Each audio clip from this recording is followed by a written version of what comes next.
Good evening, everyone. Thank you for joining us. Of course, we're going to allow time for everyone to congregate. So while we wait, I suggest that you get your beverage. Oh, and you know what? I put peppermint in my water today. Yay! I used to love peppermint water all the time, and I had some new peppermint oil come in. So I'm feeling right nice. Thank you very much. All righty. Get your pen and paper ready. Share the links. Call your friends. Tell your mama and them. Let's go.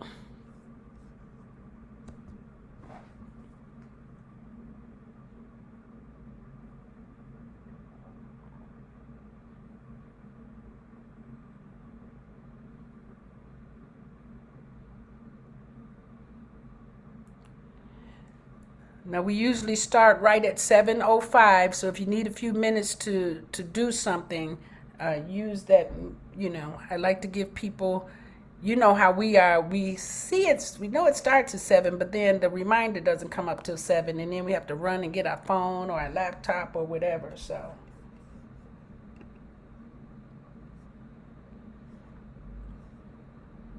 okay. Why don't I see?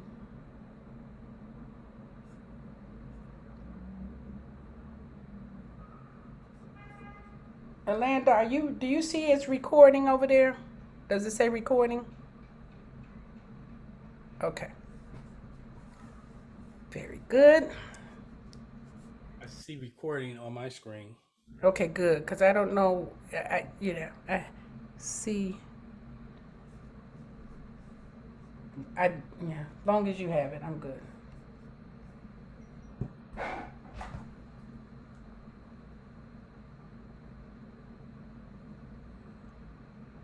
All right. We have another couple of minutes. I am so excited.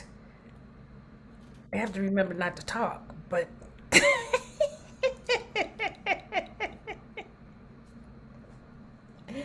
I'll wait for everybody. But you know, happy Friday. Where is mine?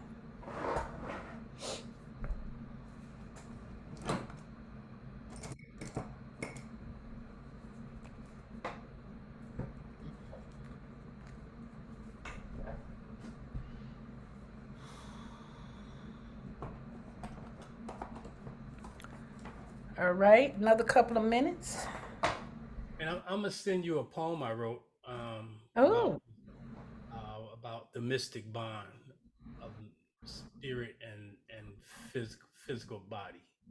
ooh, please. Right now in our garden, they're having open mic night. So if you hear any noise, Yes, them and the boys. getting it. That's why all my people are. They like, yeah, we'll be in the garden till you're done. I love that.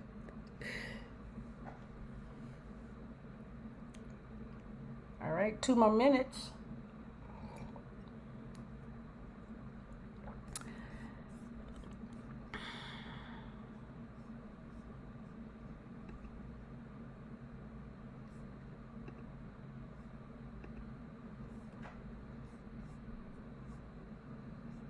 I have to send it to you in an email. It won't let me send it as a message. Oh yeah, probably because of this.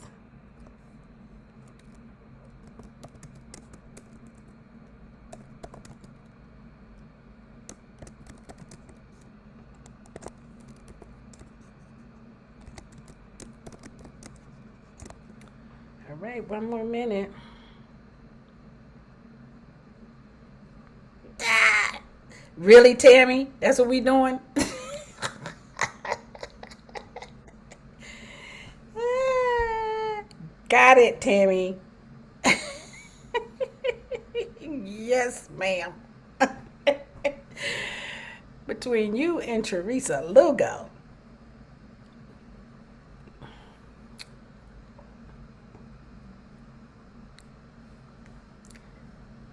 All right.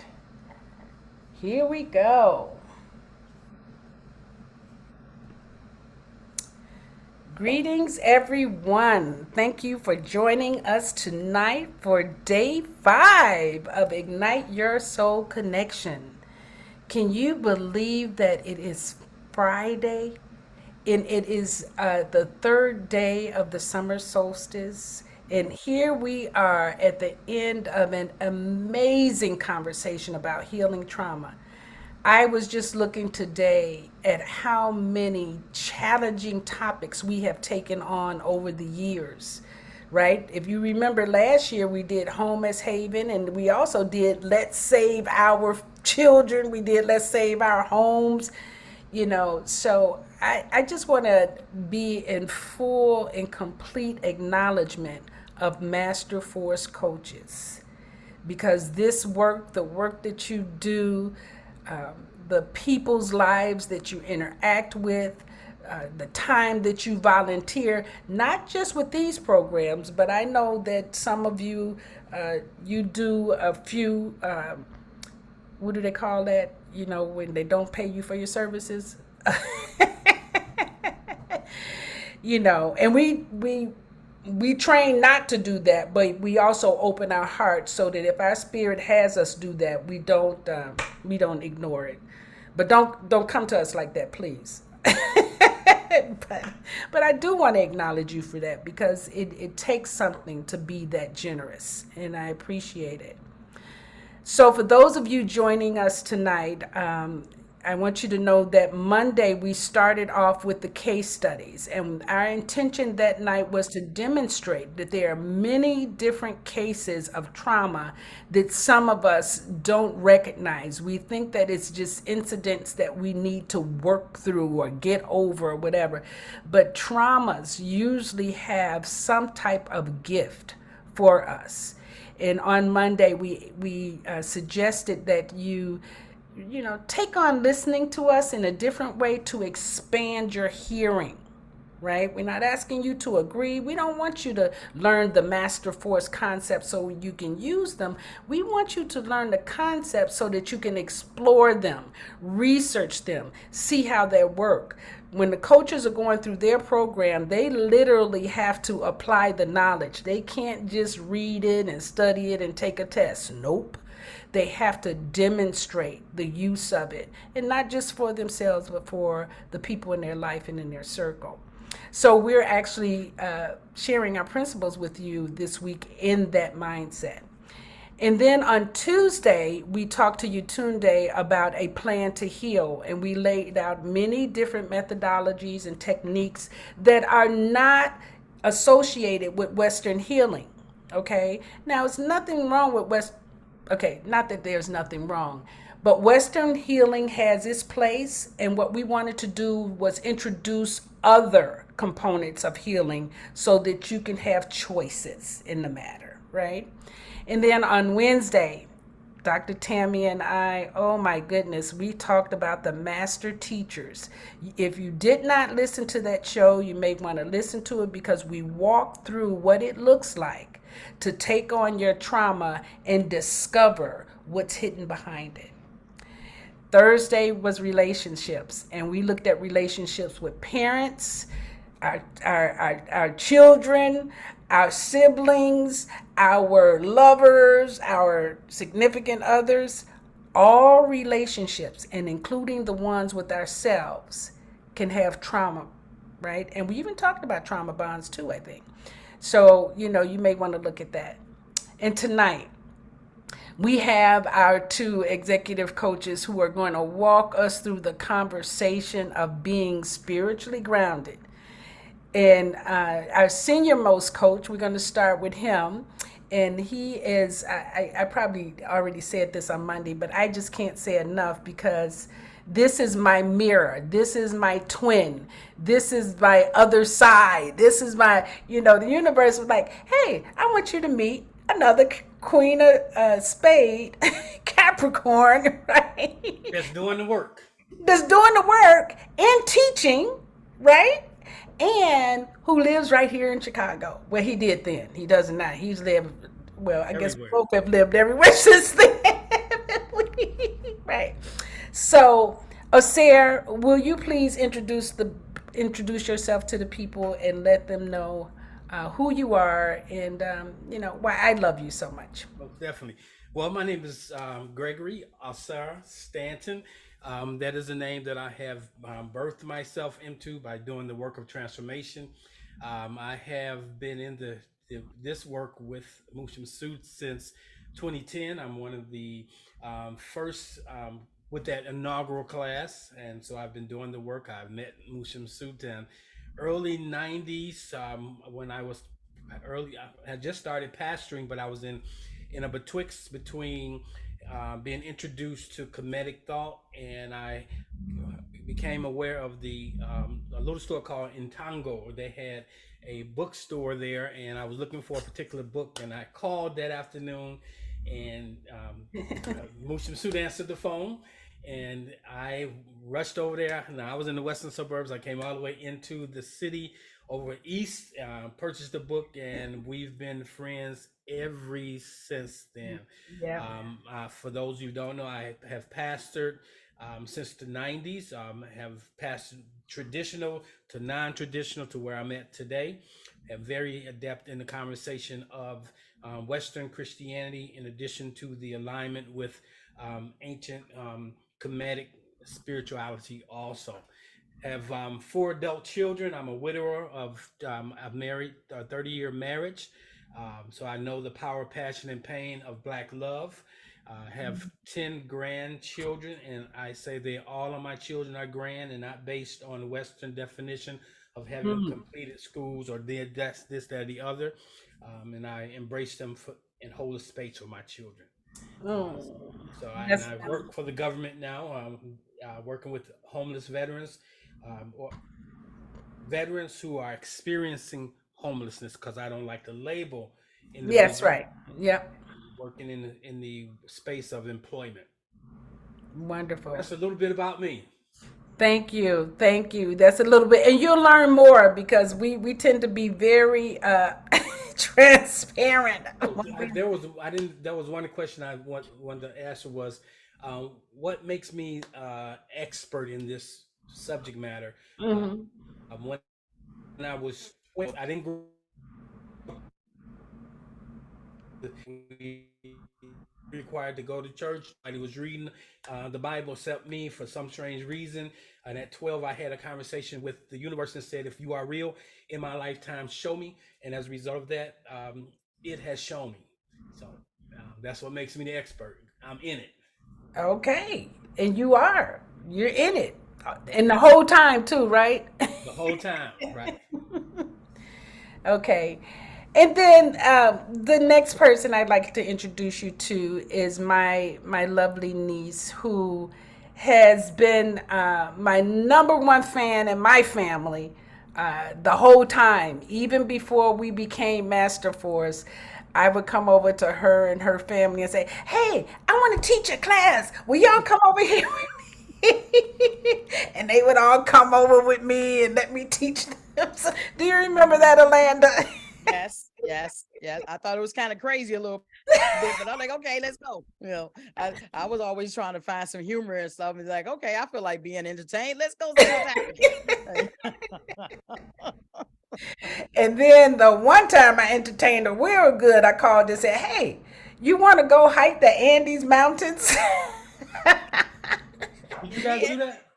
Yes. I said, "You want to go to Machu Picchu?" She said, "Well, Auntie, where is that?" I said, "Over there somewhere, or down there somewhere." I said, "We'll look it up, but if you want to go, I need to know because I got to buy these tickets today." And she said, "Okay, what do I have to do?" I said, "Get a passport." Yeah. And we had, oh my God, that was the most amazing, Alanda, was it not? Yes, it was, and it was very fascinating, kind of say to say the least, because I had two children at the time, and I remember when we walked in this little temple, and they said something about fertility. I ended up having three kids after that. Thank you very much, Auntie Rita. Tell CC, DJ, and Taylor, that's all on me, okay? Right, right. Yeah, that's all. That's all. That's all. Auntie Rita. That's all. Auntie Rita. Auntie Rita. Yeah. But That was beautiful. But yeah, tell them why I love you so much, and just who you are, because you're yeah. in Butte, Iowa. Lord have mercy. Well, you started this Iowa trip a Oh, long time ago in Sioux City when we lived there with you in 1980, 81. wow, Or something around that time. Yeah. wow. We lived in Sioux City, Iowa. Anyway, Alanda Gregory. I am a creative professional.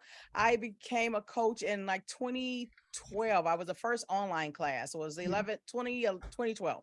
2012, yeah. 20. And it was an experience. Why did I become a coach? I became a coach because I wanted to help people.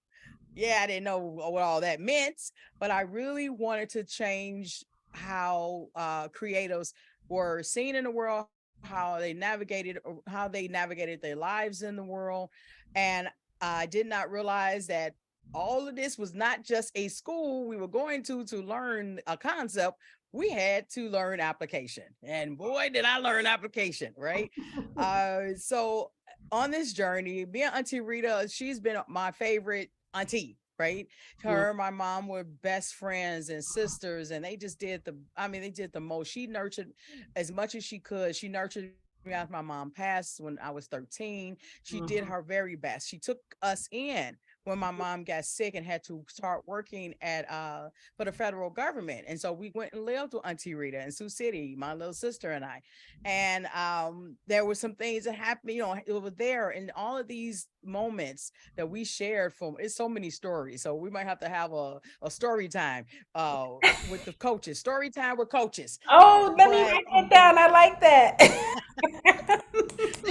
this is what goes on between me and Auntie Rita. We always have these ideas that we start writing stuff down, right? Because we Yeah, brainstorm so much.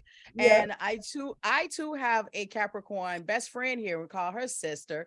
And we brainstorm just as much. And we come up with some brilliant and beautiful ideas. And I've been here. I want to talk. Okay, so I've been here in Dubuque for 10 years, but Wow. the coaching aspect started before I got here. Yeah. And doing what I did not realize I would have to apply so much of this in my life. And some of the traumatic experiences I inherited some of the same things that the path that that Auntie Rita Musham Sue had gone through. I went through too, and could not understand why it was just happening to me. And all of these things happen. So I end up having children. I have 5 children. I have, I want to say without getting in trouble, because I'm not supposed to know this, but I have 9 grandchildren, maybe 10 maybe a 10th one on the way. Um, it's not the older one, but I might have talked too much. Anyway, right, I'll find out now. right. It's out now. So I have these beautiful grandchildren. All of my children are grown. One is still in college. Uh, the youngest one said, "Nope, I'm not doing college." So he's 20. He'll be He's an 21. entrepreneur, though.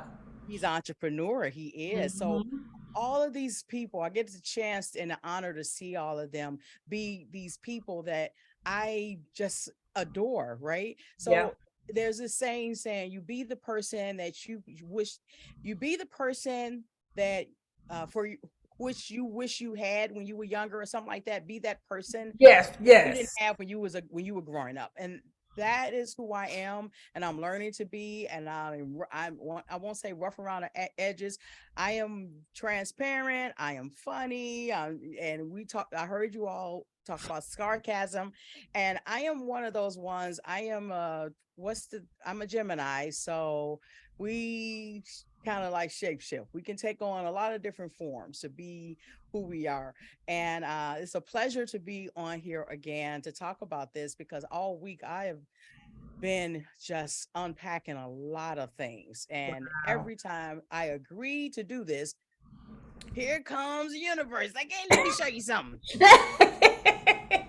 Let me show you what you need to do right now. And I have been unpacking a lot of it, a lot of great things happening. So we'll talk more about that. But thank you again for having me on here.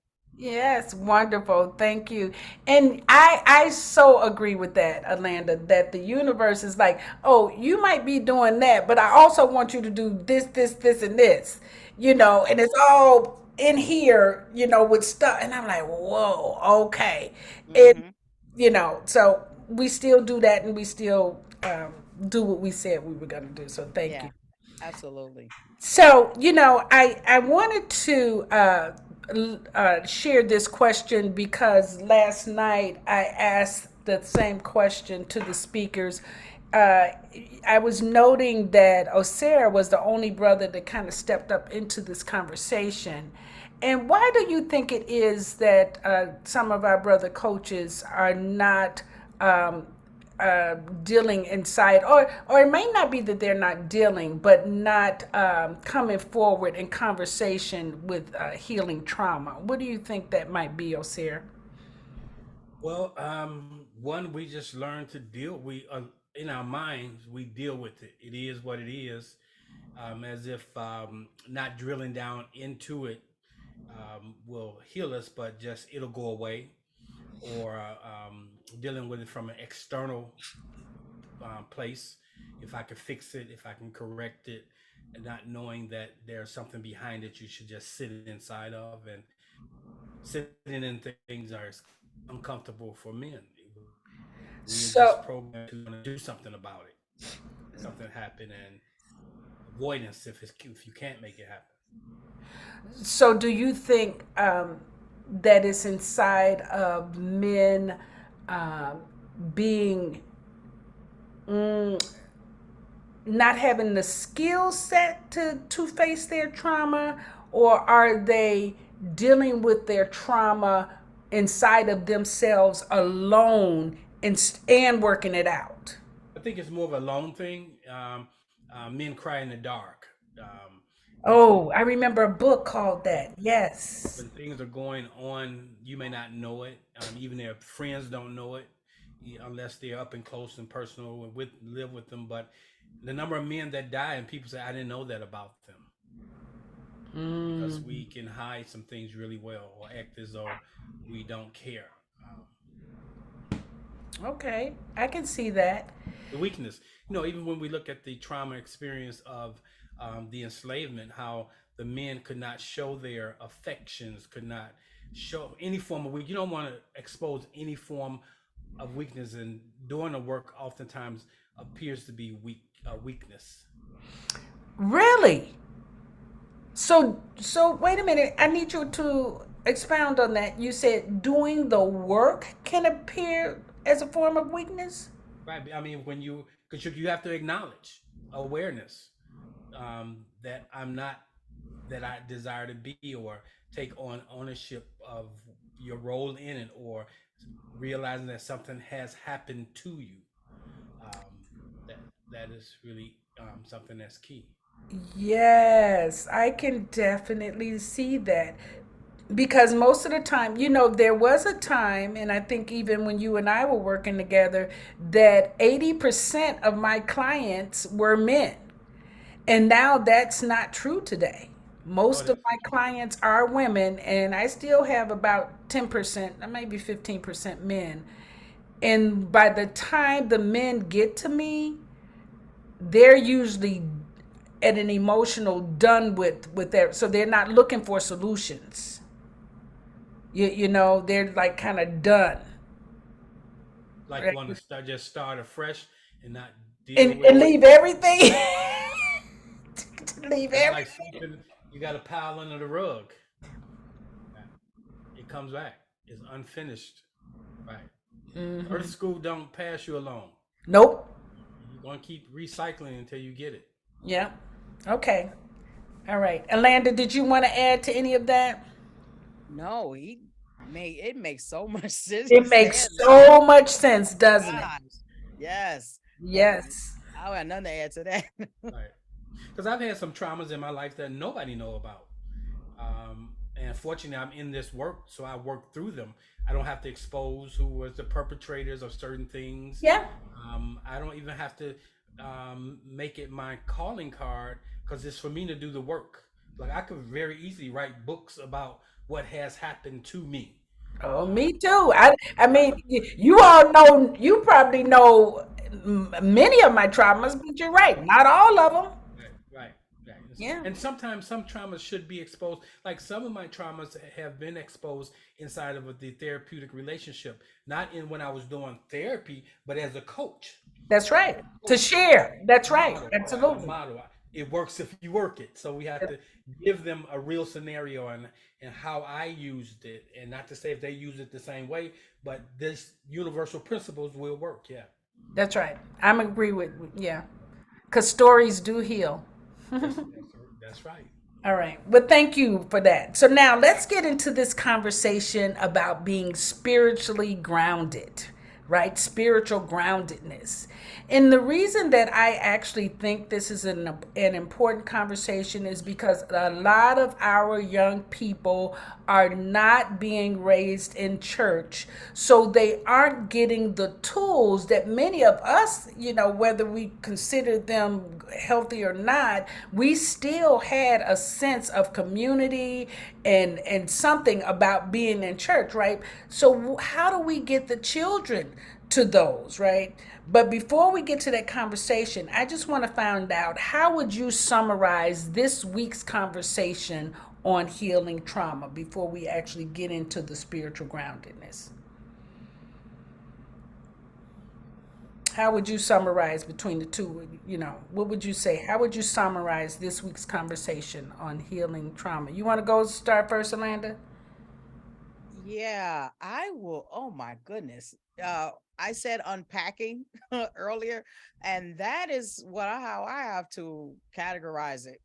I am unpacking a lot, and I applied a lot. And some things when you don't even recognize, or I won't say recognize, but when you do recognize some of the things that have just become habitual, there's Mm. still a lot to unpack, even if it's a little nuance of it. And I think all the conversation this week has been, eye opening. And if you're not in this conversation, if you're not in this already, I would suggest to go and take this course, the life course, because this would definitely help you get into this conversation we're saying. This will pique your interest, but to go, because we're executive coaches. We're still learning how to do this. And so this entire week was, I would guess, a expert opinions. I'm not opinions, expert Expressions. um Expressions, insights, yeah, because expert we did, yeah. expressions. Yes, it's Hmm. not only you say opinion because it's all applied life. So it's an expert experience. This We are masters at this, and we talked about master teacher, but goodness gracious, we are masters because we have actually sitting inside to have this conversation right now, and spiritual grounding or healing trauma, to even acknowledge it, just as Sarah just said, to Hmm. even acknowledge it and to want to work through it. That is not easy. I Well, mean, that reminded me, who was that the other day? Remember we were talking about the life quadrant, how we go up, mhm, and how apathy and shame is at the bottom, and mhm. it takes courage to even now, even before you talk about healing, it takes courage to acknowledge the trauma. Yes, absolutely. So I can hear you talk about unpacking and application, because the things start unpacking, but you won't even start doing the healing work until next week.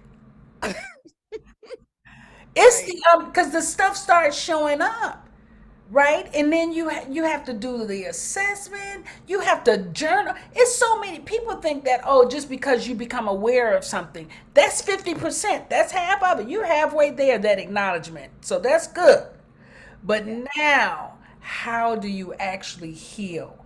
And that is what this week was about, and that's Mhm. why we went through each of those topics each week, so that people knew you do have methodologies you can use, you And know. it's not one size fit all. It's not It's one time, not and one you have size to fit all. discover for yourself. That's right. And church is the same way. We all wanted to get on that prosperity bandwagon, and it wasn't cut out for everybody because this trauma that we hadn't processed, and we're chasing things that we want so bad, but don't realize that there was a lot of traumatic experiences that's keeping us bound into this lack mentality, a lack conversation. Oh my So goodness. these things, like the spiritual grounding, is the definitely the foundation to access anything and everything you want. Yeah. So this Yeah. is very important. Yeah, Absolutely. yeah. So, Sarah, how would you summarize this week's Um, conversation on healing trauma? when I could jump in on the nights and listen in, I see us unpacking it, setting new conversations, realizing that some traumas are hidden, some realizing that some traumas are really dramas. People say they don't have trauma, but they got a bunch of drama. So that's And would you say, or Sarah, the reason they have drama is because they don't have the courage to face the right. trauma? The trauma, the trauma is the drama is a trauma response, Yep. and it keeps showing up. It's a frequency, it's an energy that they have not. It's a density, like you mentioned, in that circle. Shame being at the bottom, and if you're not willing to climb the shame ladder, you cannot begin to lighten that load and get up at the top.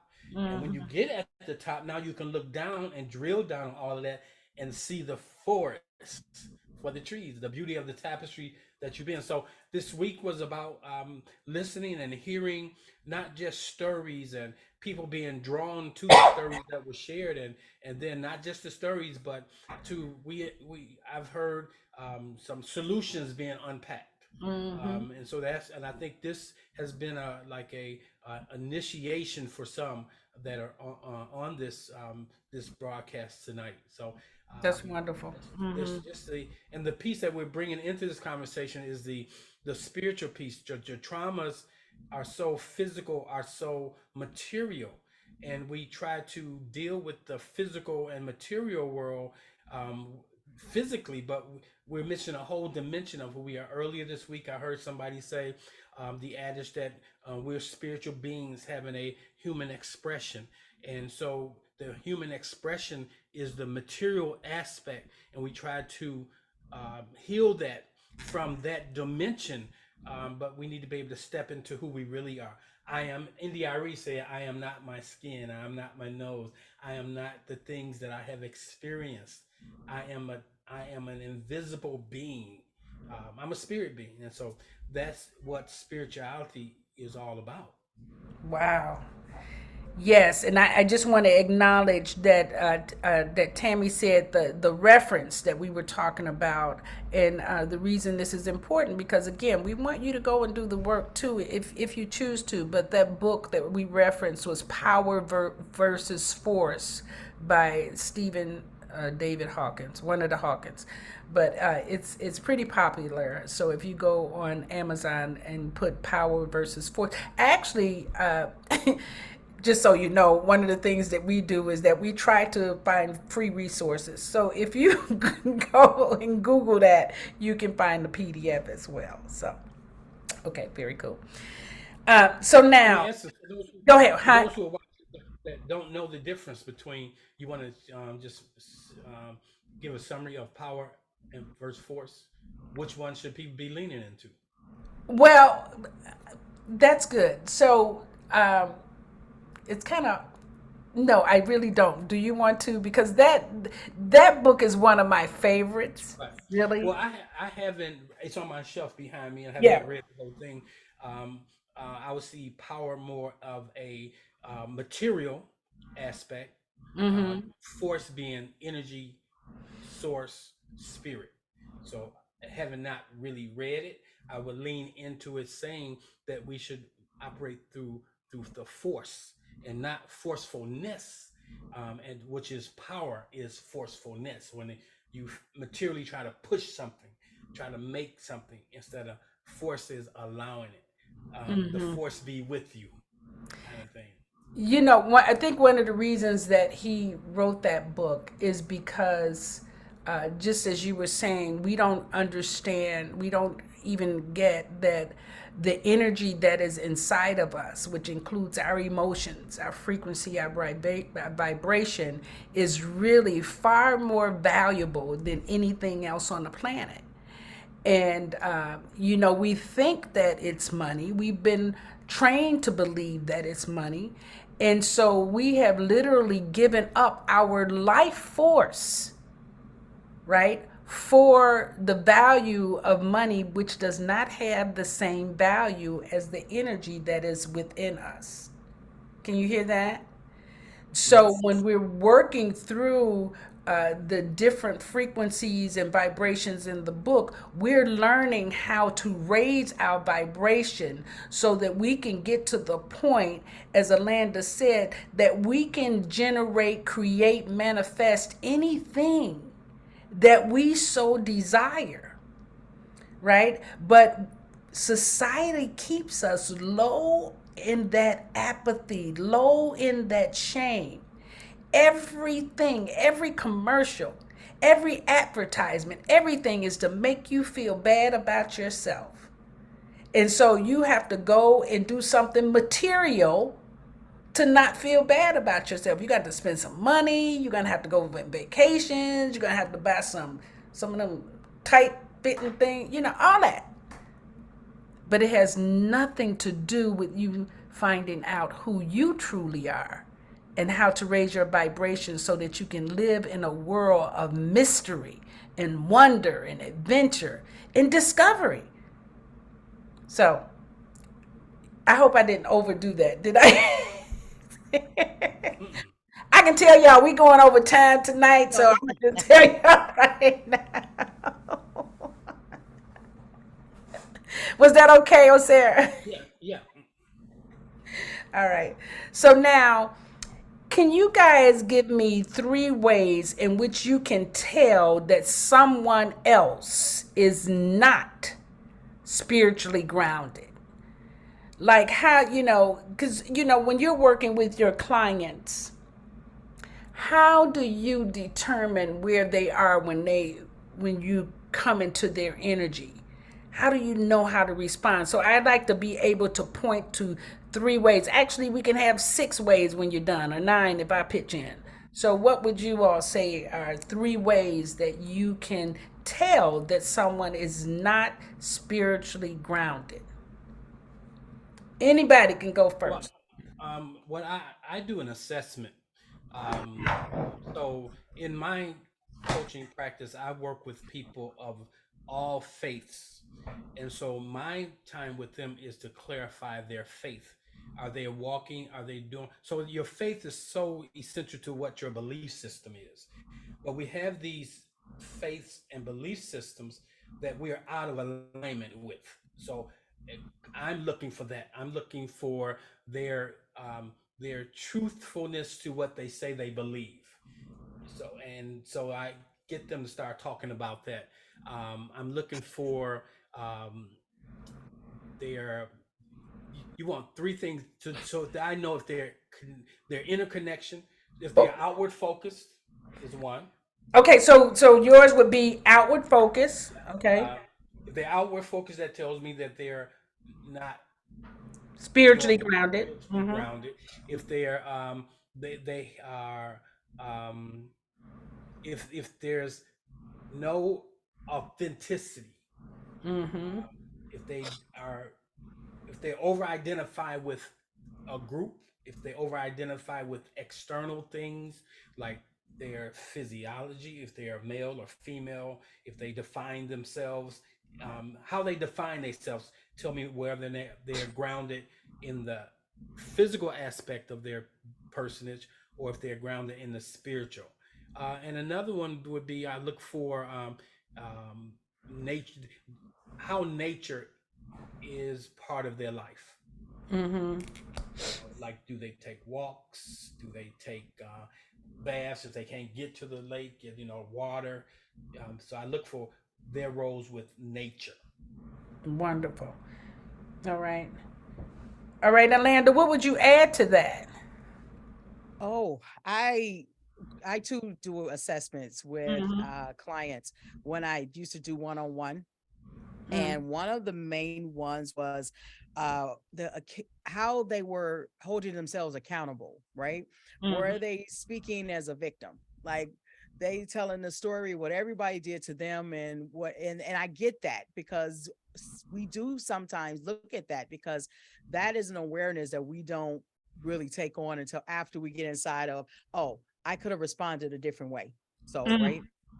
Mm-hmm. Um so that is one. The habits, like what, how do you um socialize with people? How are you taking care of yourself? When I never wanted to talk to one of my clients or any of my clients. Well, one used to like to drink. They wanted to have wine. I said, well, we're not going to do wine. We're going to do anything. We're going to have water. And we're going to sit. They did not want to do that while we was talking. This is in the beginning process, the beginning stages. Hmm. Um, they needed to have a drink. They needed some wine. And I said, well, that works, but let's do this first, right? Because I really wanted you to clear your head and meditate.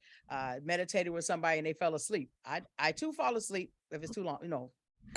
Yeah. They really like Not when you're in person. a session, though. Now when you're in a session, no, no. Uh, and how active they are. I pride myself on networking, right? Networking helps you get to know other people, but it's that social connection that they have with other people and how they respond to people. Are they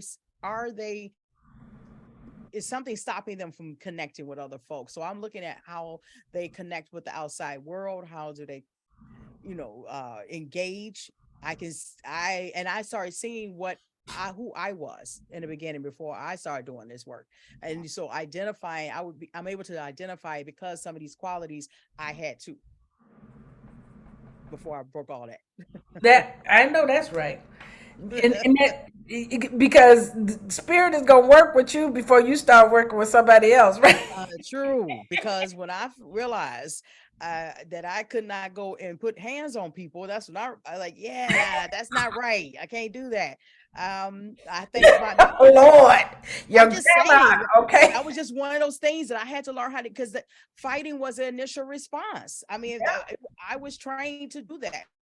I know, I was too. But I Right. To say, so that so these are the type of things when you see how people respond to criticism. How do you respond to whatever? How do you respond to other people when you know what I mean? So these are the things that I know about spiritual grounding. Everybody's not talking about you. How do you view the world? I do an exercise okay, every well, no, wait a minute. We yeah, just yeah. going So to three things because oh yeah, I'm sorry, but I we're, was going to talk. we're not writing the book right Oh, now. I know. You said well, you said you want us to, but I just said three things. So okay, so I got your three things. I'm gonna add three things because okay. it does move the conversation forward, right? Now this is one that most of you may not even consider, but because I have worked with several clients inside of this habit, and that's why it came up. But smoking cigarettes is a clear sign that the person is separated from their spirit. As a matter of fact, you know that one of the first things that we work on with our clients is what? Teaching them how to breathe.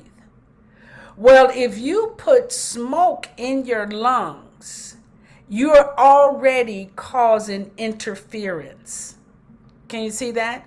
So now a person who smokes is not available to receive the messages that their spirit could try to be trying to get to them. Can you all hear that? Isn't that something? And we don't even think about it. So when I'm working with clients to help them to stop smoking, I don't deal with the don't smoke piece. I deal with the expansive piece of having them connect to themselves so that they can look for that connection instead of actually finding it in the cigarette. All So right? that's interesting because when I used to, at one point in my life, I used to facilitate smoking cessation classes, and there was a part of the conversation where we talked about um, the smoking is a poor way, or it's really your body saying you need to breathe. And so Yep. people, when they learn to let go of the cigarette, I would give them like cinnamon sticks, because they're around, and they would use the cinnamon stick as okay. If I feel a oral fixation to smoke, I'll just do a breathing exercise with the cinnamon stick. Wow, that's pretty cool. That Mhm. expedited them moving away from the habit that comes with the cigarette, with all of that. But the real focus was on breath. That's Um, right. and so, can I introduce right now?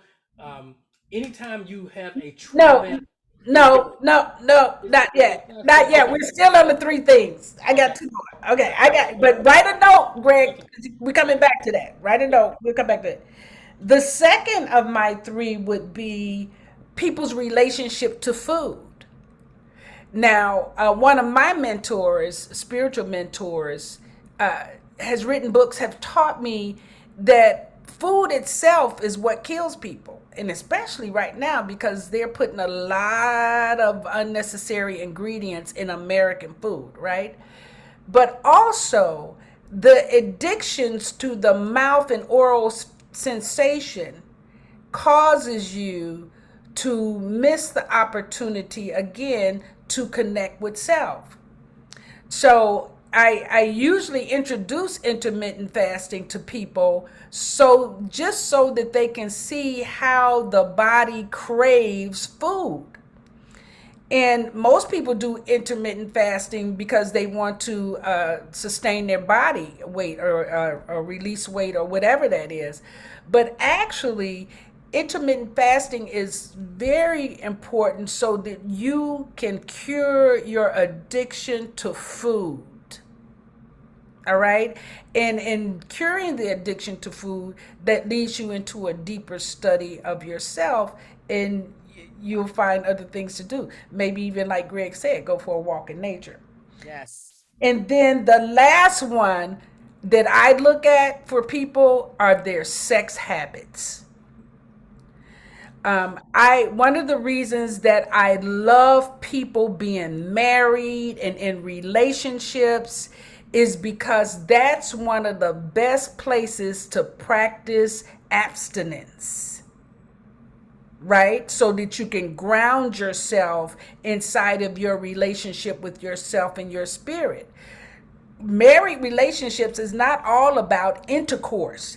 It is about deepening your faith, deepening your connection, creating I want y'all to get to the Kundalini magic side so you can start making stuff fly around in the bedroom just because y'all looked at each other.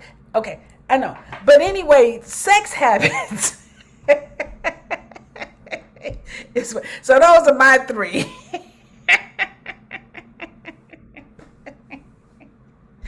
Okay, so that's 9 different ways. And that's not all of them, right? So I hope you guys can see that we've given you something to look at. But now we're going to look at how we use that spiritual groundedness. But before we do, this is the question: how does spiritual grounding interrupt mental distress? And I go first. Oh, God. Please let me go first because I did it this week. I'm going to tell you, I was under mental distress. Had a situation that's been going on since August. I mean, not August, April situation. And there was a lot of things. And so today was one of those days that it was that I won't say which end, but I had to call my power back to me, right? Yes. And to interrupt that mental distress, I had to sit, I had to meditate. I had to call and I literally, I did the calling back to me. I'm calling my power back to myself. I've been reading Psalms and Proverbs and the 48 laws of power. These are like my books, my go-to books right now. Right. And I had to sit. And before I had my comrade, my business partner, before I had her to do any action, I said, don't do that yet. Because at that moment, I said, I do not want to put out this retaliation. Like that's what we call it. And I said, that's not what this is. I'm going to sit here. I'm going to call my power back and I'm going to claim everything now had already manifest. I don't have to do anything else. And I was under when I say mental distress, that was like, okay, I have this going on. I got to do this. I got to do that. And it's like, we're not doing that. And I actually really heard your voice, Auntie Rita. I heard you say, we're not doing that. And I heard that this morning. Right. And I'm thinking like, yeah, this is what I'm going to do. I called and I had to make a couple of phone calls. And when I made the phone call to the people that supposed to me, don't give us this money, this grant that we actually got, I had to like really think about it. And I had to talk to them and I had to talk it out and talk through it. And I was able to do that by grounding myself before I reacted. So I was proactive in what I needed to do and prepare myself in a conversation because this is already done. Why are you freaking out? And I had to just get inside of this is not this you seem it was more of that me talking to myself, coaching myself. How would I, someone else was here coaching me, how or this was me coaching someone else, how do I do that? And I am my first client, like you always taught us. So Mm-hmm. that is how I dealt with it. It was definitely meditation, calling back my power, and that was pretty much how I got through this day, and everything is just wonderful. I mean, everything when is it But when you I want you. I want to distinguish for a minute because you're pointing to something. Because you even said it earlier, like we might be coaches, master coaches, but we're still growing. Because every time you get ready to go to the next level, what's going to show up is some of your habitual ways of responding. yes, So that you absolutely. get, yep, and it's part of our refinement process. Yes. So, it's like you say, oh, wait, I'm reacting the way I would always react, but that's not who I am anymore. Right. So you do have to pull back and Mhm. take and pull your power back and then sit with it and then see, okay, do I need to respond at all or do I just need to trust the process? Mhm. And I can tell you that one of the ways that my spirit talked to me all the time, it says to me, do you trust me? And I'll Mhm. say yes. And my spirit will say again, do you trust me? And then I say, something getting ready to happen. Yes, Mhm. I trust you. And Yeah. sure enough, I might get a phone call or something else, but I trust it. It's going to be okay. It can be whatever, chaotic, dramatic, traumatic. I know it's going to Right. be okay because really, when you're doing this and you stay spiritually grounded, we get to the point where we know that we're safe even in death. So we Yes. don't live life being afraid that, oh, my next thing is I'm going to die. That ain't it. So, do you trust me? And that's great, Alanda, because you really brought yourself into a space of calm. Like, wait a Yes. minute, why am I freaking out? Why am I doing this? Yes. That's an Yes. old way of being. That's not, I know this is a new thing that's happening. So now Mhm. let me practice another way of being with it. You see that? Absolutely. Very cool. Absolutely. Absolutely. All right, so I got to respond to Tammy's questions because I don't want y'all coaches jumping on me later on. Talking about, did you answer the question? And this is really a great question because when I was speaking about smoking, the question was, what about weed? What about CBD? What about hookahs? It's all smoke. It's all smoke. If you're gonna do, the stuff, the best way to do it is edibles, tinctures in your water, whatever like that. If you're going to, because I'm a friend of the cannabis. The cannabinoid system is a natural part of our process. As a matter of fact, when you nurse your babies, you're connecting to their cannabinoid system. The breast milk from the mother. Y'all seen a baby who was milk high? Y'all know how a baby drink and they just messed up. That's because the cannabinoid system in their body is in homeostasis. They so cool. That's a natural way that the universe made us. And so, what else did the universe do? Give us a multitude of cannabis and hemp. It's all out there, growing everywhere free. So, it is for us. However, you don't have to smoke it. If you do smoke it, guess what I'm going to tell you to do? Because you got to do some life hacks. Make sure you're eating a lot of green vegetables, salads, chlorophyll, baking soda, and water so that you're cleansing. You have to detox. You guys use things over and over. You see how black the stuff gets? Well, that's what's going on in there. So you have to clean. You can't just keep doing the same thing. But cigarettes are a completely different animal. Okay, you literally have to stop smoking cigarettes if you want to connect to your spirit. Okay, Tammy, does that answer? All right. Okay, so now, great. Sarah, did you answer that question? How does spiritual grounding interrupt mental distress? Okay, so I like to start by understanding that there's two components to us. We are spirit being and we are material being. We are overgrounded to our material selves. As a result of that, when we talk about mental, the question was, how does, say that How does question? spiritual grounding interrupt mental Okay, so distress? mental distress has nothing to do with spirit. Has everything to do with the being, the person. It has to do with your brain. It has to do with your body systems. Spirituality, when we go into like breathing exercises, you are disconnecting from the ground of our physicalness to the spirit essence of who we are. Now, this is important because all of us have experienced trauma, Yep. and most of our trauma hangs out in the file cabinet of our brain, not our mind. Yep. Okay, it's not the same thing. When we were born, that's the first trauma all of us experience. Coming down the fallopian tubes, coming from the spirit realm into the natural realm. And the first thing they do is say, breathe by slapping your ass on the ass. The breath. Now That's there's a connection made from the divine and into the formed being. Where we miss it is as we mature, we over identify with the program that is given to us by our families of origin, given to our by our belief system, our religious systems. And so we become grounded in that and we lose our connection, or we still have it, but it's not strong.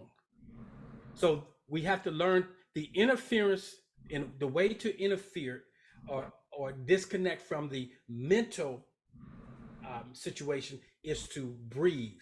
That's why breathe. I have found breathing to center is so essential to get people out of their physicalness. So, That's wonderful. Absolutely. That was well said. That was well stated. Made me think of something that I'm going to say this, and it's very controversial. Controversial, and I want you to know that I am not at all wanting to offend anybody. But the reason that I have to say this is because you a master teacher. yes, thank you, Osir. That's Absolutely, park it right there and yeah, say it. it needs to be said. So, it's been probably 15 years ago.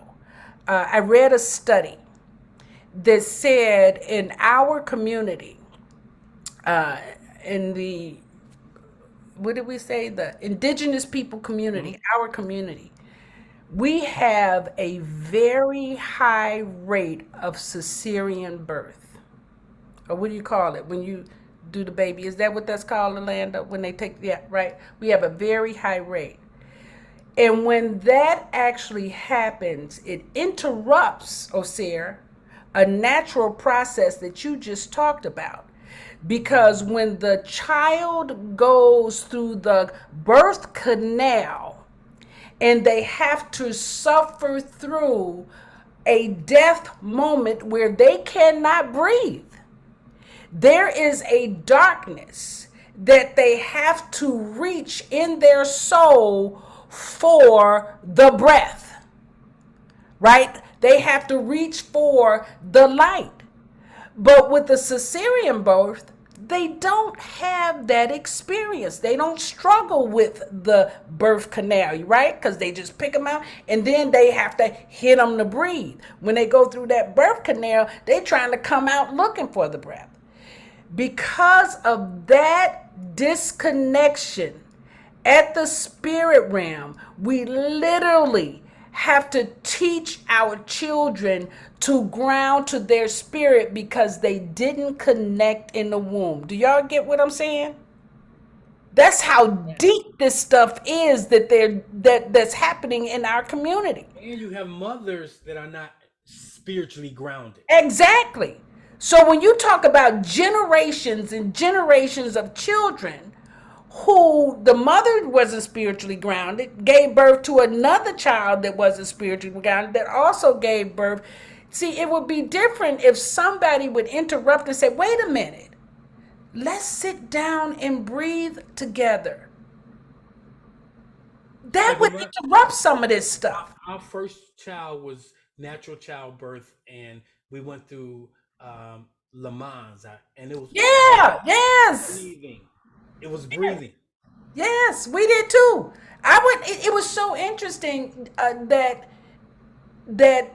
we have been taught that you cannot have natural childbirth, and it's just so crazy that it's not true. It is just so crazy that. And guess what? If you go through the pain of natural childbirth, I promise you, that's a good birth control pill.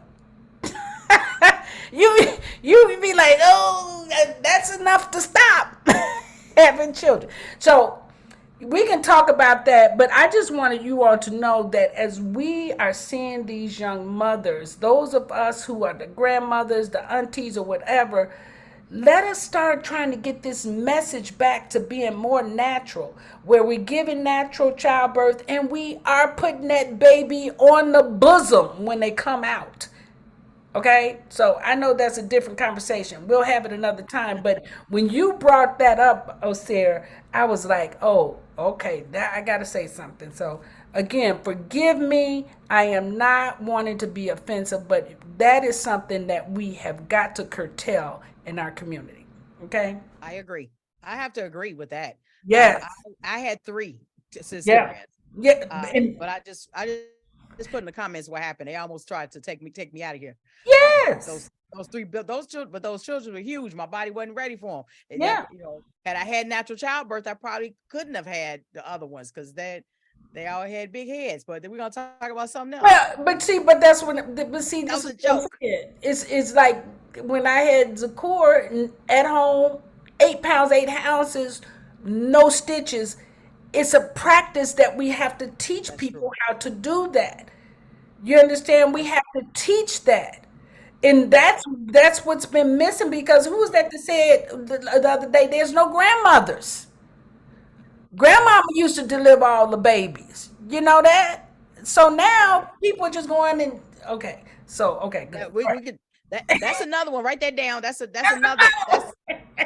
that we didn't talk about that because while they having this education talking speaking about the mortality rate, That's mortality rate or why. low mortality rate, Yeah. that's a whole week. We need some midwives. Yeah. We need to talk. That's a week. So write that down. We're gonna talk Okay. about birth doulas and death doulas in the Yeah. next one. All Because right. it comes back to alignment. When we talk about it's aligning, aligning with the source, with heaven, Yes. Yes. being a oneness of being, okay, Yes. not our physical being. Um, and so when we just have this conversation in our community that we're not really addressing, just because you're religious don't mean you're spiritual. Thank Every, you. everybody who is truly spiritual has a level of ritualism that is could be considered religion, but the spiritual comes before the religion, not the religion comes before the spiritual. Yes. Spirituality produces practices that our cultures take up, and then by not being open to change, we create these creeds and codes and say this is how you do it. But spirit moves.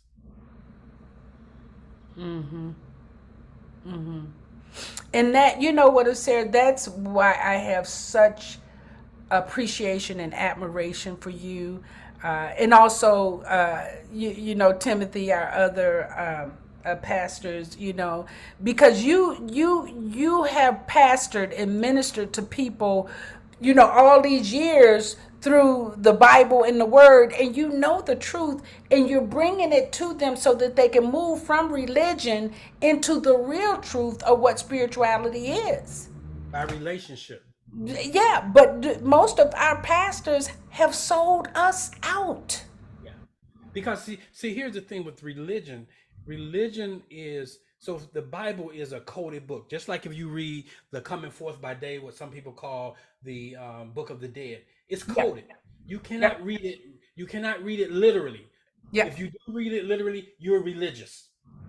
When you read it from the metaphysical, from the hidden, then you move into the spiritual essence of it. And so once we do that, this whole wisdom book we call the Bible opens up with a whole nother message. Mm-hmm. So you asked me when I'm meeting with the client, I assess for if they say they let's say they say they are a Christian. I what that Oh, wait looks a like. minute. You wait. Say that Yeah, again. You went out. Say that again. They said they were Christian, and what did you say after I that? would I will have them define for me what does that look like. And Mm, then I always end with how is that working for you?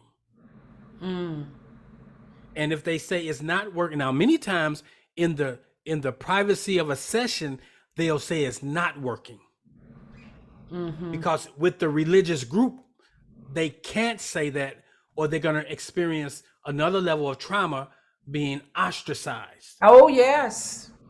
Oh yes. Yeah. You know, Timothy just asked a question. Hey, Tim. What up, Tim? We talked you up. Yeah. He said, "How has the minister sold us out?" It's so many stories about that. So many stories, but it really started back, in when we were on the plantations, and in order for you to even be the teacher of the Bible, you had to teach what the master told you to teach, and you had someone sitting in the church making sure that that's what you taught. And there was only certain ways that you could teach. You couldn't teach according to what you thought or what you were downloading.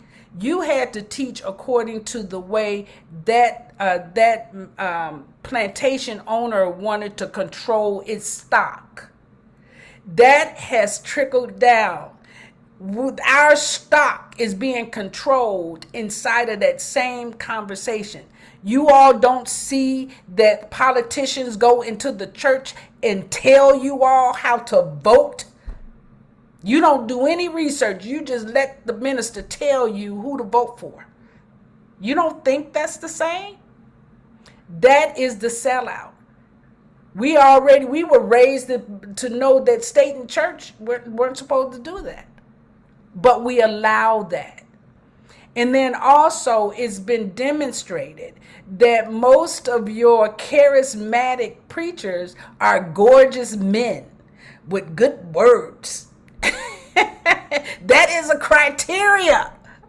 You have to be suave. Why? Because women love looking at men, and what's full of churches? Women.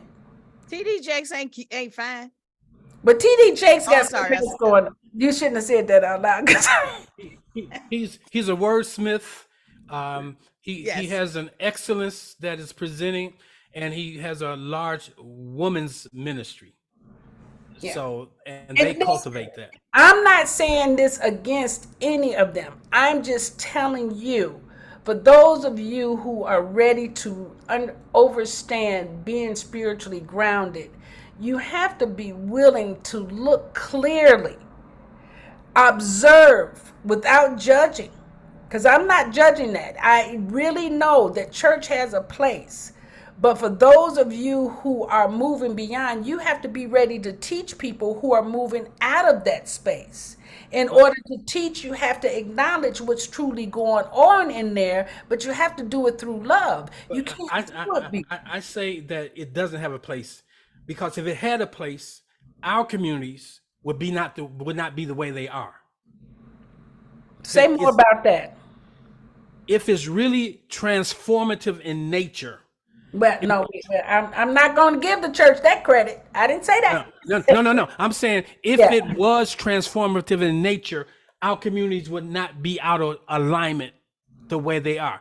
but our communities are steeped with. I run into people that don't even go. I was talking to a young man last night who was uh, in a homeless situation, and he doesn't even go to church, but he wanted to say his favorite scripture because it's ingrained, things been passed on, but we haven't unpacked it for what it means. We will have scriptures that is packed with power, but we haven't unpacked it. You know, one of my favorite scriptures that I'm asking people, and this is why I got kicked out of church. I have been kicked out of 3 church, proud to say that. Okay. And I don't mean with the foot, where they said it's probably best that you not come to church here. That's what they said. And I was like, okay, fine with me. The question that I said was, there's a scripture that says, Jesus Christ said, you have seen me do many things. You will be able to do this and more. Mm-hmm. So I asked the manager, can we practice and learn how Jesus walked on water? Then I wanted to know, can we turn the water to wine? Because if we've seen Jesus do many things, I'm ready for the more, right? Because the church does not teach you that you and the Father are one. Okay, can I Come unpack on, this? yeah, come Can I on, unpack this? come on. So Jesus got killed. The historical Jesus referenced in the Bible was killed because when he said, I and the Father, the nation of Israel saw God the Father as a nation, but he was saying God as a personal father. And he says, if you've seen me, you've seen the Father. He understood what every preacher should be preaching is that we are not our physical selves, but we are our spiritual selves. And we see our spiritual selves by feeling. It's the vibrational frequency. You could be in a room and see a person vibrationally and know that person is up to no good. And so when we come to the realization that we are not our bodies, they're only earth suits, they're only containers, and that we are divine spiritual beings and disconnect from this density of being a formed being, then you're going to see the ability to call things that are not as though they were, to create from the unseen to the seen realm. But we're not taught these things. No.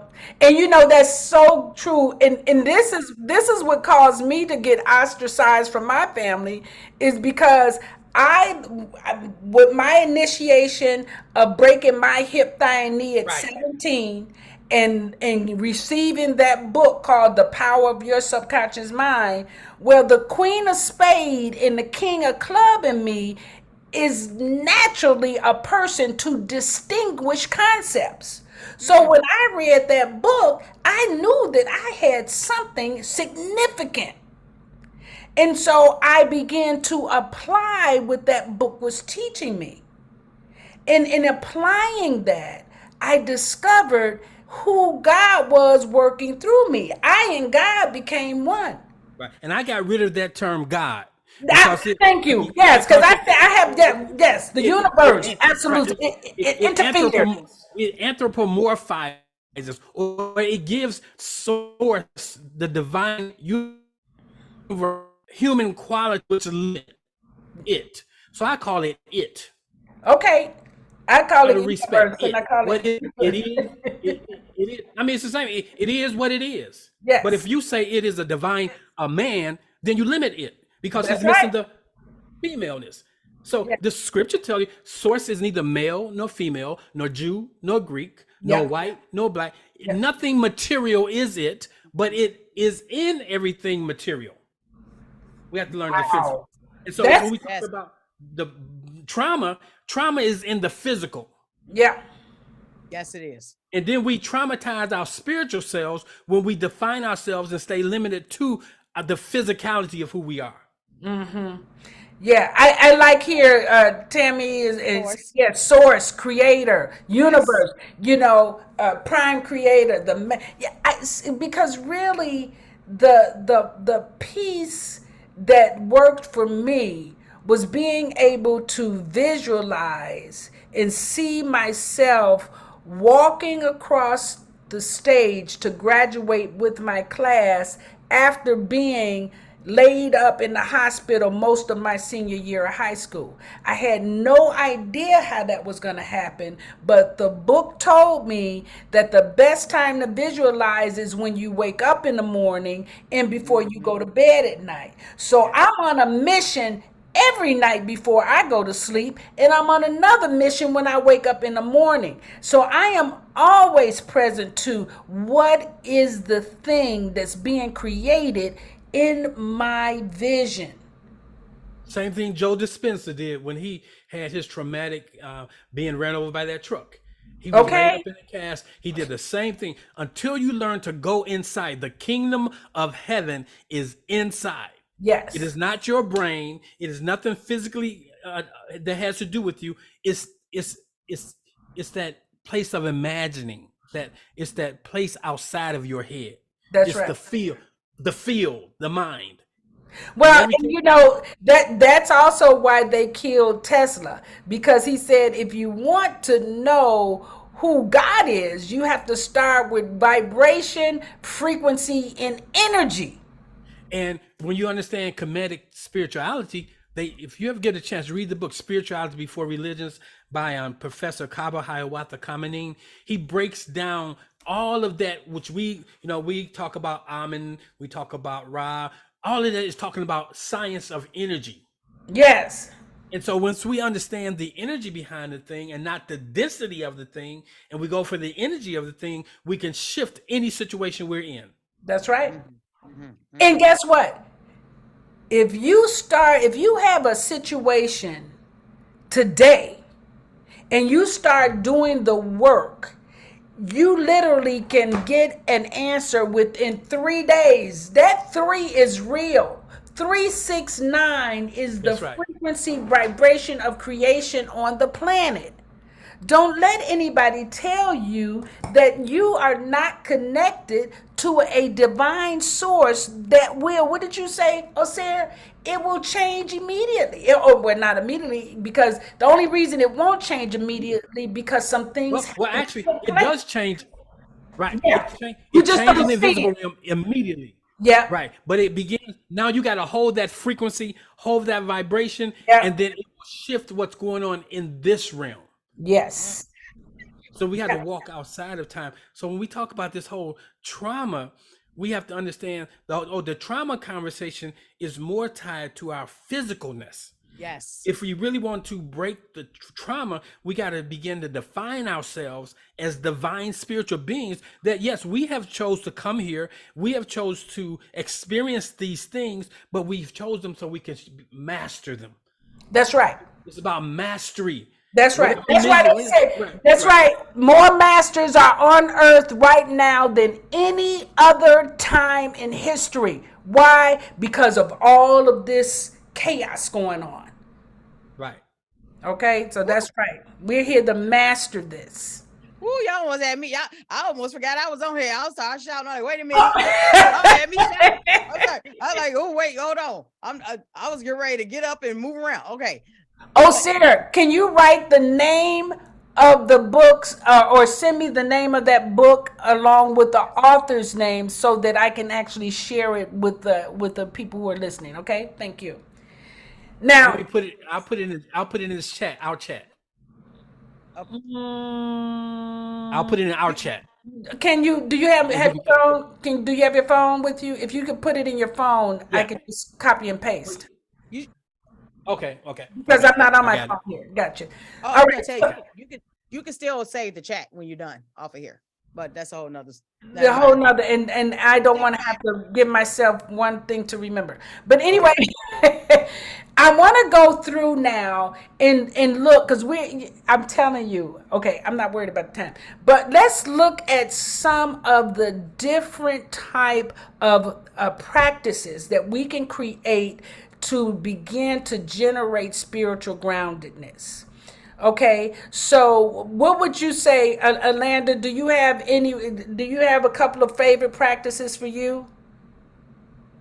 Yeah. My favorite art, creativity, silence. Wait, no, I don't want. No, literally, It, demonstrate. Yeah, oh, you want me to? let people know how it look. Yeah, because the list. I mean, again, application. We have to, slow it So down. Huh? I I like art and creativity. So I like to meditate as I move. So creating pieces, I have jewelry that I make.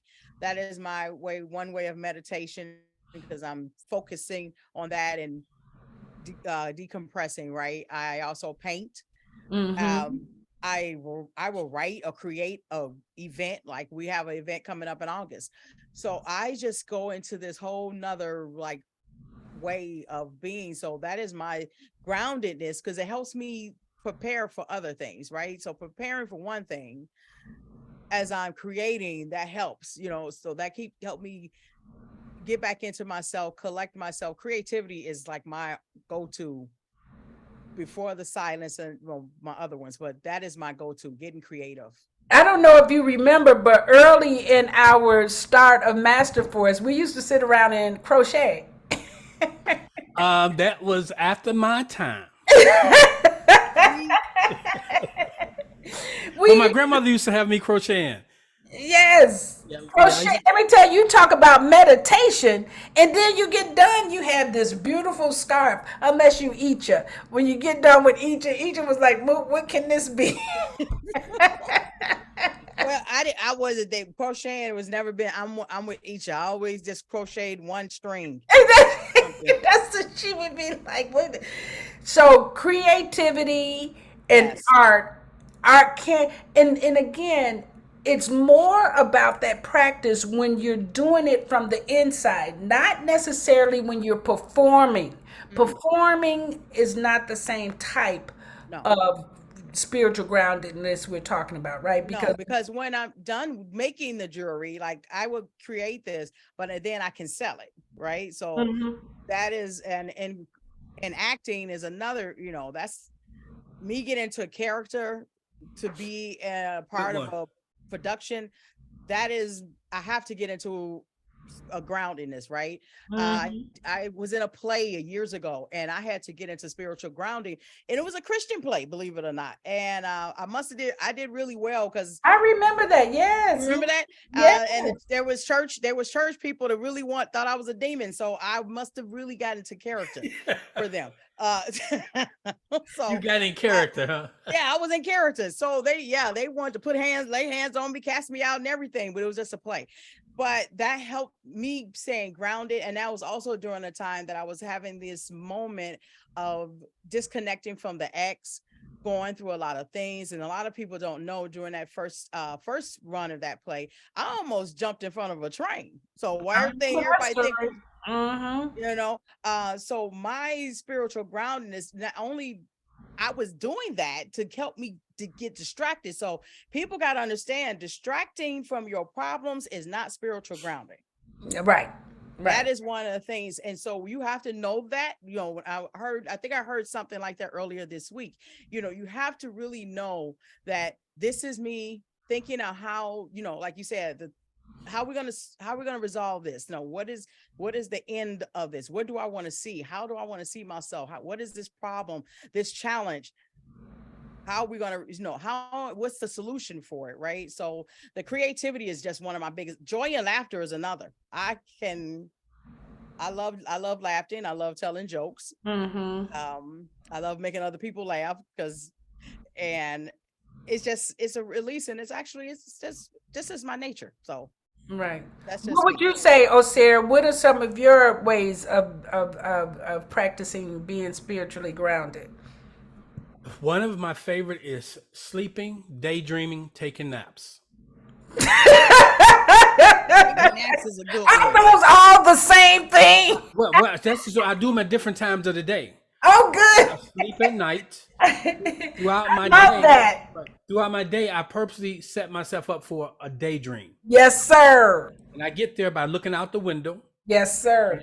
and so I do that because I'm tapping into another wavelength, a brain wavelength. Theta. Theta. Yeah, Yes, come sir. on now, we are come on. So that's I'm a theta junkie, That's right. That's right? right. Because I know that's where things happen. So sleeping, When I have a problem that I just can't seem to solve, and I keep rolling it through my head, I'll take a nap Me too. and I'll get the answer. And Me too. I Me ask too. source. I'm one with source, so I say outsource to me the answer. Right. So that's one of the things I do. I enjoy being in places of opulence. So I go Yes. to the communities where there's opulence, and I Yes. walk around. Yes.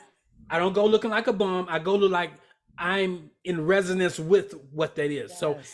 So I am immersing myself, my physical sensory self, in what I desire to experience, especially for those of us who are working in communities of poverty.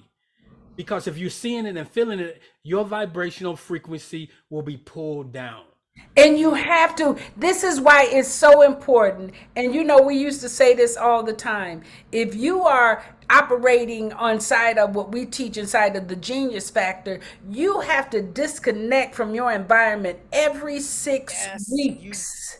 do. You Yes. have to, if it's a staycation at a hotel of opulence, if it's out in nature, all of nature is opulent. I mean, Yes. have you look at Abundant. the All tree? right. Count next time you go outside. Count how many leaves are on the tree, or better yet, count how many strings of grass are coming up. That's opulence, right? So you want to always give yourself a break every 6 weeks so that you can have this expansion in creativity. You are not to work yourself to death. Okay, I'm sorry. Go ahead. So those are the two most frequently ones I use. I'm a sapiosexual, so I find that I get out of my head, or I get out of my experience by reading other people's stuff Ooh, that leads towards expansion. yes. Not reading about stuff about goriness, or I'm reading stuff that's going to um, expand what I think I know, That's right. other That's right. opinions, Yeah, experiencing people who are not like me. that's right. Yeah. My favorites are silence. Oh, I thought you was gonna say sex. I wish. I thought that's what you was gonna say too, because Me you too, you because brought it up earlier. I she was was hey Alanda, she was holding her pearls. I know she was clutching up pearls. Like, okay.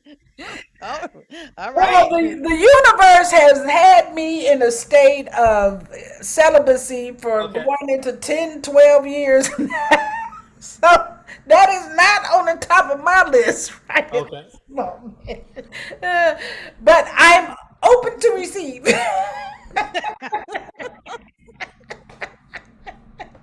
No, my favorites are silence and service. In service, because I really have gotten to a point in life where I honestly have had and continue to have an amazing life. Right. Every goal that I have written down, I have actually accomplished. As a matter of fact, one of my students from many, many years ago, she sent me a picture of a book, of the back of a book that I gave her. And I had listed, and remember, Sarah, we used to always write in our books when we I sure start, do. what we want to I, I accomplish and all that. And I had written 10 things that I wanted to accomplish, whatever, and this was 20 years ago maybe. And she sent me that, and she said, Moot, you have accomplished everything that you wrote down here. And I was like, "What?" Not only had I accomplished it, but I got rid of all of it too. you know. So my point is that service is like, all I want to do is be a contribution. All I want to do is be a contribution. So I wake up trying to see what difference can I make for someone. So I support the leaders in my life. I have a mentor that she's 70 something years old, but I love the work that she does. And what are we doing today? What can I help you get done? How can I serve you? And so those are my two: silence and service. So what else would you add, Alanda? Oh, and well, I will agree with the making love, but not in the summertime. It's too hot for all that. Don't touch me. Um, I said I Never will too agree hot. with sex. I will agree with it, but not in the summertime. It's too hot. Too hot. Too hot. We have to find another way of doing all that. Do Okay. married people talk like that? Oh, say, I mean, I never heard that before. I thought it's fun to have sex in the No, summertime. no. When it's hot. Not When when it's it's hot hot. and when it's not. When it's hot. It's hot. Don't like Come want to get on touched. now. Don't touch me. It's hot. That's that, Uh, that's why I will only date postmenopausal women. it's still too. Hey, hey, hey, it's hot. It's hot. Don't Oh, touch Sarah, me. did It's you hot. say, wait, Alanda. Oh, Sarah said that's why he date only post-menopausal women. Cause Why? they ain't hot no more. It's And not they got hot. wisdom. And it's not hot. It's hot. Oh, okay. But Okay, all right. So what else? okay. Okay, No, so I I love journaling. I would to be honest, I love journaling. I'm a writer. And so I love writing things down. I love stumbling upon my old journals to see, like sometimes it just jump out at me and I'll look at it and like, oh, I'm doing this now, like you just said. So I love journaling and I love to go back years later and to look at one of my old journals. So and see my growth and see what have I. So that is my spiritual groundedness because I can tell my spiritual growth from what I've written. yeah, and journaling.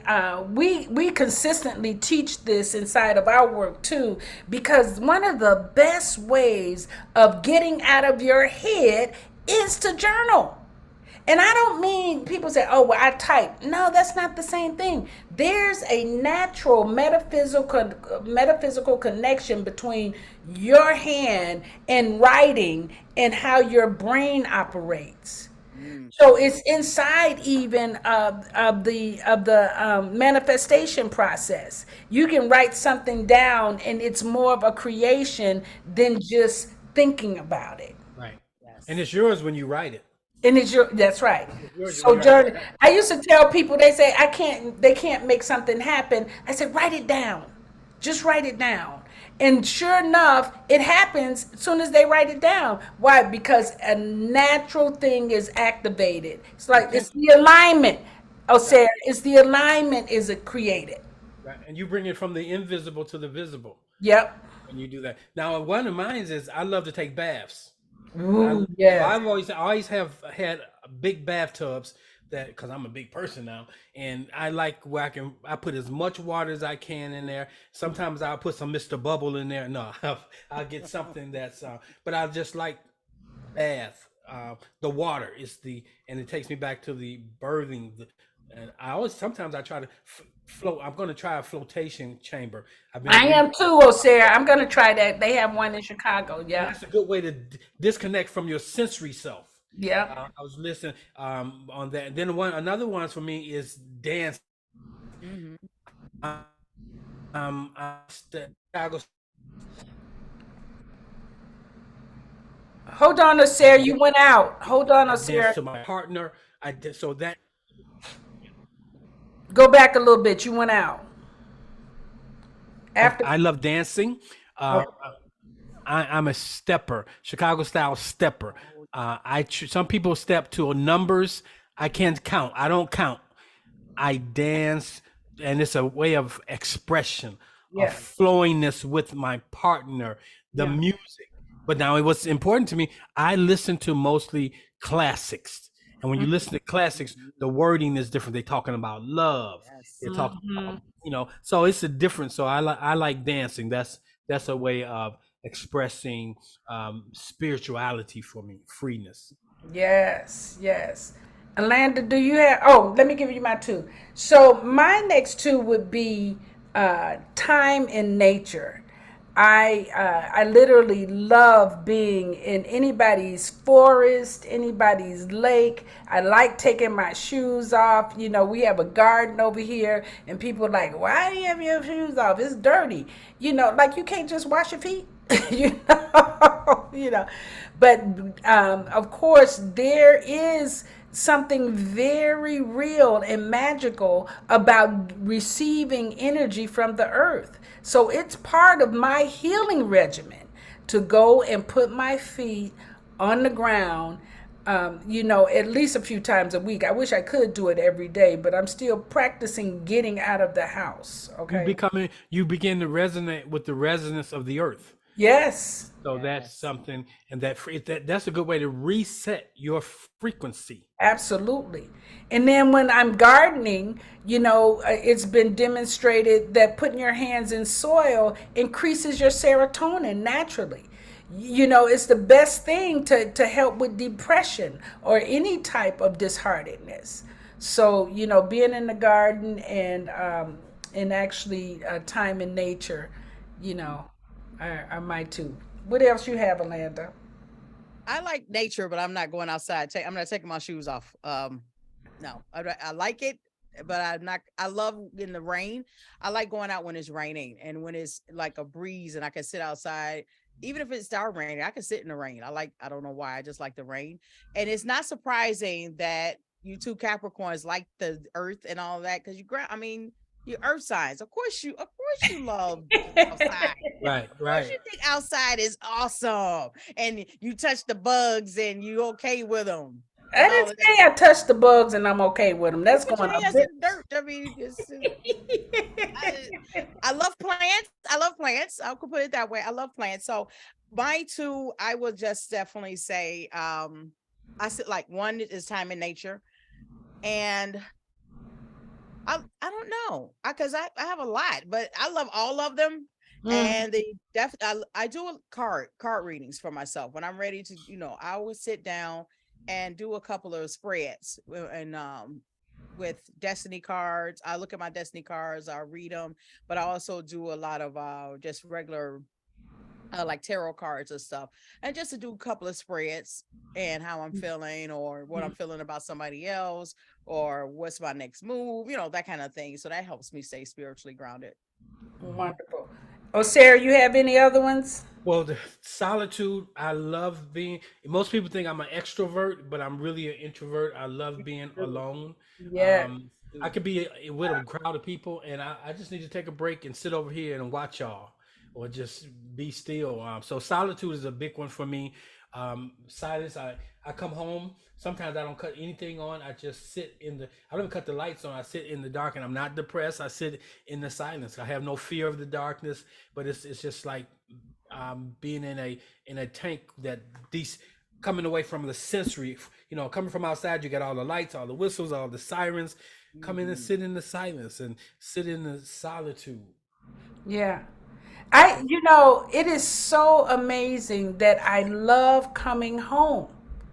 And I'm the same way. Most people think I'm an extrovert, but I can easily be a recluse. Yep. Me I too. have to have people around me that say, "Come on, we going." Yep. Yep. Otherwise, I mean, listen, I have a guitar, I have a flute, I have my crochet. Everybody know I love to cook. I in my plants. Oh, my baby, somebody said, "Do you just play with your plants all day?" Well, it depends. Sometimes you have to pluck them and pluck. So yes, I that solitude is definitely one of my favorites. But what I use inside of that groundedness with the music side is binaural beats. Mhm. I use binaural beats for all of my healing. Anytime I have to change my mind about something, anytime I'm creating another level or a way of being, I use the binaural beats because, Let me ask you a question. yeah. How do you know um, that the you got the right binaural beats? Is there a company you recommend, or can you give us a can you give us something? I use my Oracle cards. Okay, okay, okay. Did you get Oracle cards Yep, yet? yep. Yep. So I read. I do my like Alanda. I do my readings. I either use the Oracle cards or the I King to determine what it is. I also use the muscle testing. Okay. You Okay. know, you can use muscle testing too to determine something to listen to. But I was going through a healing crisis about 2 years ago, and people kept saying, "Oh, go get the hip, go get the knee, go get the." I said, "Oh no, are you kidding?" I said, "You must not know that I gave birth to an 8 pound, 8 ounce baby boy at home with nothing but lavender oil. Pain is not my problem. We're going to get the message Mhm. that the universe is really making sure that I'm getting by having this experience." Mhm. And so you embrace the experience and apply the things that you know to work through it. And so that's exactly what binaural beats, and if I wake up sometimes, I'll change the binaural beat depending on, oh, I feel better now let me change it to this. Yeah, so that's how I use music, and candles and incense all day. I You all love have all. any last ones? I love all of them. I love all of them. Solitude is mine, and like you said, you have friends that will call and tell you to, to get out the house. I will get little on my friends. If I don't want to leave the house, I'm not leaving. Yeah, I You know. can't come get me because I'm missing. I will leave the house. I was act like I'm not at home. I would enjoy it too much, but no. Sometimes I have to force myself to get out of the Yeah, house because I will stay that's in right. here That's because right. I like my house. All my stuff is here. But that's I know I had one of my neighbors say, I called your phone 2 days in a row, you didn't answer. I said, I was offline. She said, what do you mean? You should call people and let you know that you're all right. I said, nope. And if one day I call you and you don't answer your phone, it's quite all right. And I'm going to send you love and light. Okay. I'm not going to worry about if you are right or not. Can you imagine if you got to call everybody in your circle and say, hey, look, I'm going to take some time away from my phone? You never get off the phone. no, that is so true. Like, I'm going to make a huge announcement. And then you do that, somebody going to say, well, what's wrong? Can I help you with something? Just. Absolutely not. Sis, don't come over here. I'm good.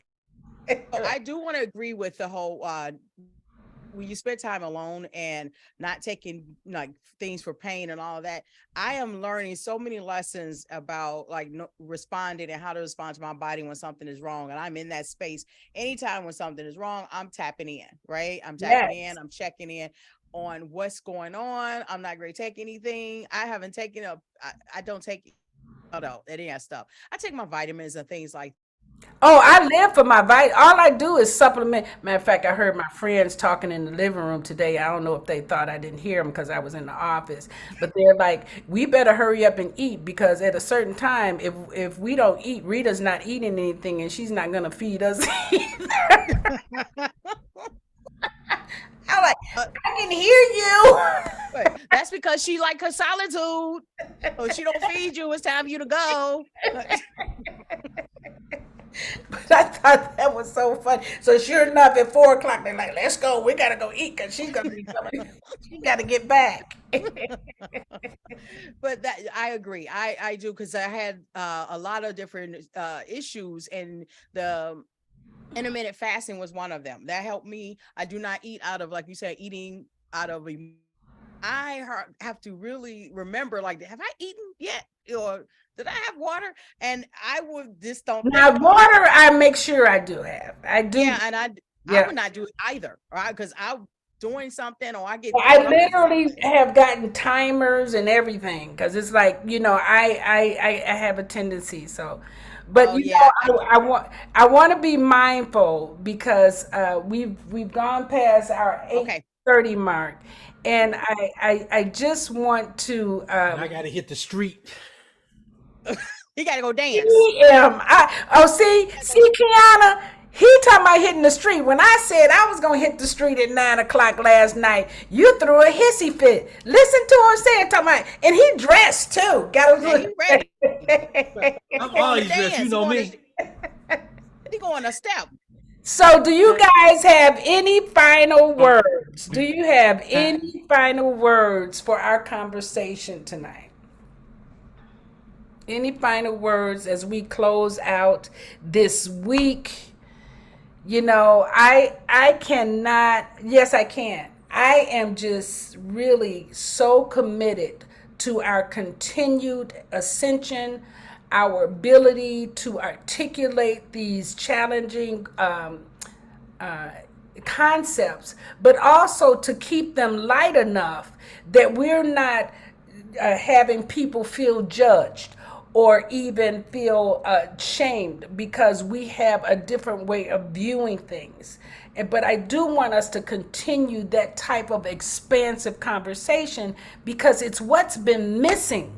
It has been missing, and we've been acting like it's okay for things to go the way that they're going, and it's not. It's not okay. It's not okay. It's not okay that we have an obesity rate in our families with our children.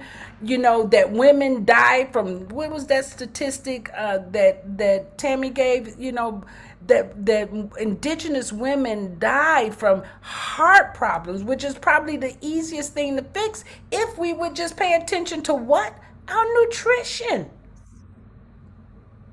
And I'm not saying it's simple, but I'm saying it's like, let's put some things, some structures in place so that we can begin to support ourselves first, and then our families, and then our communities.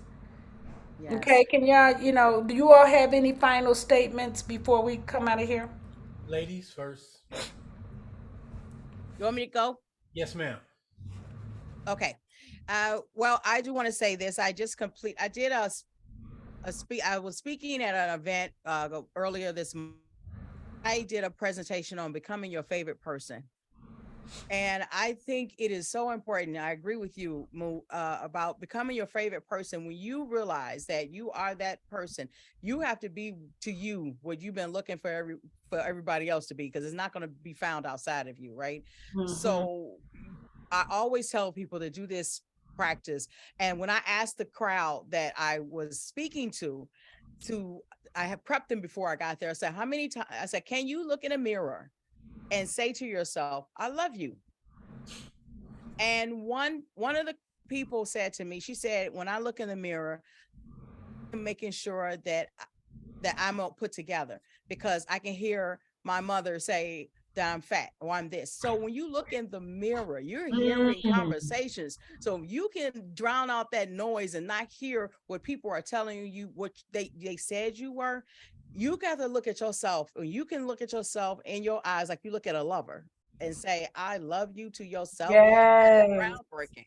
That's groundbreaking. If you can Yes. understand that, you are on the path of spiritually grounding yourself, because you got to look yourself in the face, not just looking to put on your makeup, but look yourself eye to eye and just talk to yourself, be intimate with yourself, to the point that then you do that, everything else, the work, everything around you will start shifting, because you are now aware. Your spirit and your soul is like pretty much interlocking, and now you can start connecting. That is like one of the best things I do. So that's my piece of spiritual grounding. Get to know who you are the best way you can, and get in touch with these coaches. No, we all over the world. So We find us, all connect with over us, the world. We all over the are. world. Connect with us. We'll be glad to help you. That's right. Thank you. And thank you again, my niece, for just being, in my life, my number one fan, and also someone that challenges me. I love that. I love that. I love the coaches that challenge me. All of you challenge me. I just want to say, as her niece, she challenged me the most. I got an award for being not just the best niece, but I got an award for. Oh no, but seriously, she has challenged me, and is not anything. I nothing but love. Nothing but love for Auntie. Nothing but love for you, because had it not been for you, I don't know what else I'd be doing, because no one else is giving this information to our family. Yeah. No one has given this information to our family, and I'm tearing up thinking about it, because no one took time out to be this with our family. We need this, and Yeah. no one else did this for us in our generation but you. And I want to be that, so I can pass this on to and I got my, our kids, our other kids, they're learning it, your kids learning it, so Yeah. you took that on for the family. So I just want to say thank you for that. And thank you for Oh, hosting this. Thank you for thank that. you. Thank you. Thank you. You're welcome. You're welcome. Oh, Sarah, you have any final words before you go stepping? I'm just gonna go hang out. But can I share a poem that is inside of this Please. conversation? Yes, absolutely. So I wrote this poem, and it's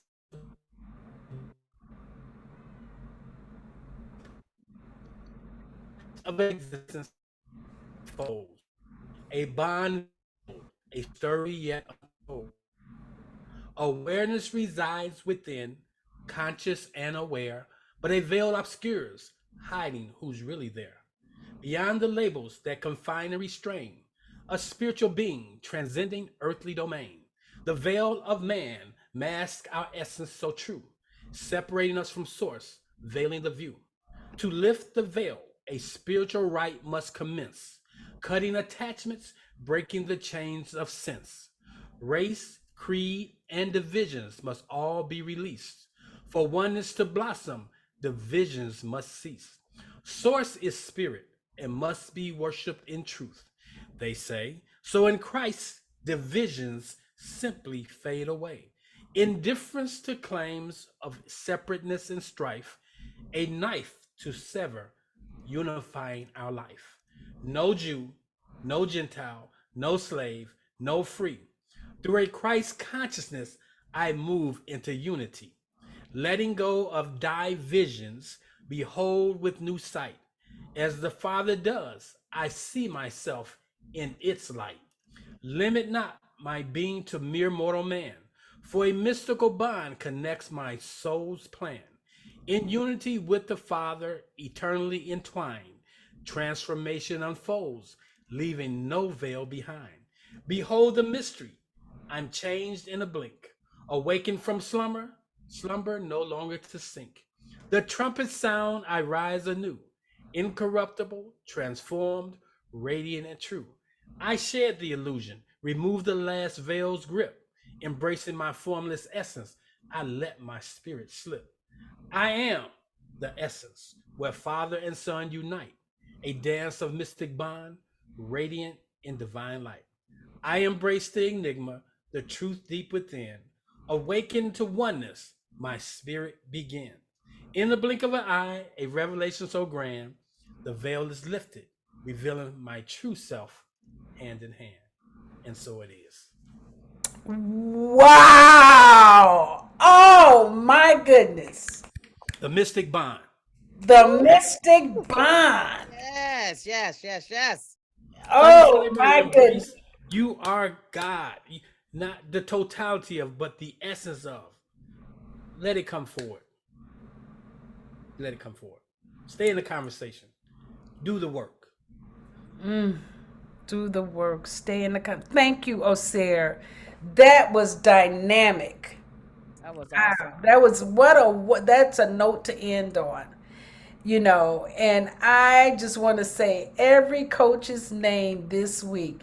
So thank you, Teresa Lugo, Oser Aten for Monday night, Day for Tuesday night, Dr. Tammy for Wednesday night, Kiana and Usheas for Thursday, and then tonight, Oser and Alanda. What an amazing way to share the summer solstice with all of you.